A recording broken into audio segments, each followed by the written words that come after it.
77 ఏళ్ల స్వతంత్ర భారతంలో ఎందరో రాజకీయ నాయకుల్ని, చాలా కొద్దిమంది ప్రజానాయకుల్ని చూసింది ఈ దేశం. అలాంటి కొద్దిమంది ప్రజానాయకుల్లో పవన్ కళ్యాణ్ అనే ఈ పేరు ఖచ్చితంగా ఉంటుంది, భవిష్యత్తులో కూడా ఉండి తీరుతుంది. ఎందుకంటే ఆయన డబ్బు కోసమో కీర్తి ప్రతిష్టల కోసమో రాజకీయాల్లోకి రాలేదు.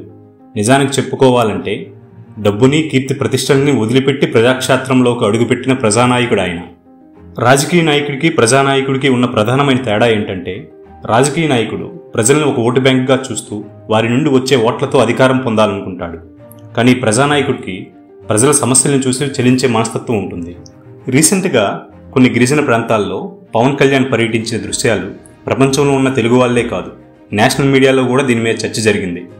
నేను ఎప్పుడూ అనుకుంటూ ఉండేవాడిని, ఎన్నికలు వచ్చేటప్పుడు ఎంత పెద్ద కొండ ప్రాంతాలకైనా రోడ్లు, కనీస అవసరాలు లేని ప్రాంతాల్లో కూడా పోలింగ్ బూత్లు ఏర్పాటు చేసి వారి ఓట్లను సేకరిస్తారు.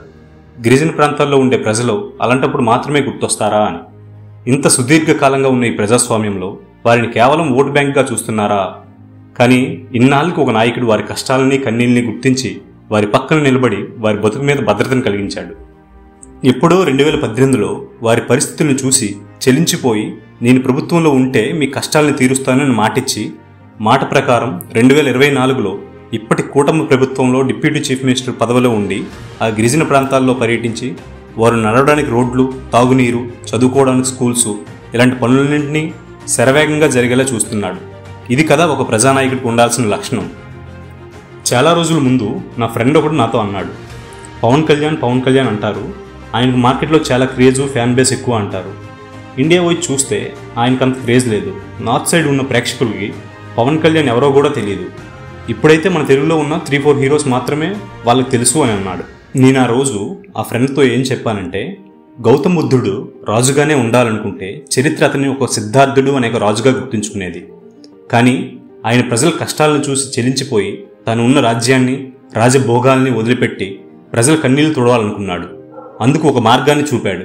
అందుకే ఆయన్ని ఇప్పటికి కూడా గౌతమ్ బుద్ధుడు అని గుండెల్లో పెట్టుకున్నారు. పవన్ కళ్యాణ్ కూడా అంతే. He's the modern Buddha. తను నిజంగా నెంబర్ 1 పాన్ ఇండియా స్టార్ అవ్వాలనుకుంటే ఆయనకు అది చిటికేస్తే అయ్యే పని. కానీ ఆయన ప్రజల పక్కన నిలబడాలనుకున్నాడు, వారి జీవితాలను మార్చాలనుకున్నాడు. ప్రస్తుతం నిస్వార్థంగా అదే పనిలో ఉన్నాడు. ఆయనకి కావాల్సింది తన వ్యక్తిగత స్వార్థం కాదు, ఈ దేశంలో ఉన్న ప్రతి సామాన్యుడి మెరుగైన జీవితం కోసం పాటుపడుతున్నాడు. ఓకే గైస్, ఈ వీడియో మీకు నచ్చినట్లయితే లైక్ చేయండి, మీ ఫ్రెండ్స్ అండ్ ఫ్యామిలీ గ్రూప్లో ఫార్వర్డ్ చేయండి. అలాగే ఈ వీడియో మీద మీ రెస్పాన్స్ ఏంటో కామెంట్ రూపంలో తెలియజేయండి. అంతకంటే ముందు మన ఛానల్ని సబ్స్క్రైబ్ చేసుకోండి. Spread love and be happy. జై హింద్.